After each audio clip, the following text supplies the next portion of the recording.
Proverbs chapter 15, verse 12. A scoffer does not like to be reproved. He will not go to the wise. Our natural human inclination is to assume we are not the scoffer.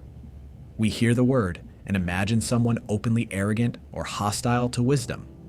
Yet the irony of this proverb is how easily we resonate with it. Does anyone actually like to be reproved? Instinctively, we avoid correction because it exposes our deficiencies and reminds us of our lack of wisdom.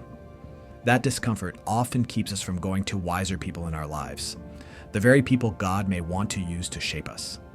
In that sense, we fit the category of the scoffer more often than we are comfortable admitting, not because we despise wisdom outright, but because we resist it when it becomes personal. If we flip the proverb around, we begin to see what wisdom actually looks like in practice. The wise person does not avoid correction, he seeks it out. He goes to other wise people for reproof, counsel, and honest feedback. Over time, the wise even learn to value what initially stings, because they understand that painful wisdom is often the most transformative. Generic advice is easy to hear, but rarely changes us, while personal advice cuts close to home and is much harder to absorb. Yet, that is precisely why it is so valuable. The wise person cherishes personal feedback, trusting that God uses it as a means of growth. I think about my own life and the personal criticism I've received over the years, how much of it stung, and how much of it God used to produce real change. Many people remain stagnant, not because they lack opportunities to grow, but because they avoid those who might tell them something hard but true. What if we were so secure in our identity in Christ that we could even seek out our most critical voices?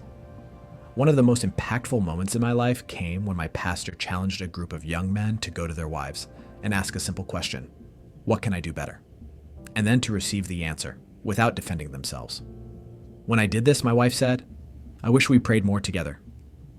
That answer stung deeply. As the spiritual leader of my home, it exposed a real deficiency. But that moment became a turning point.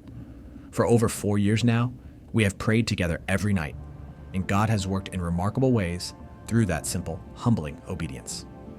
Proverbs 15:12 reminds us that the sting of correction is not the enemy.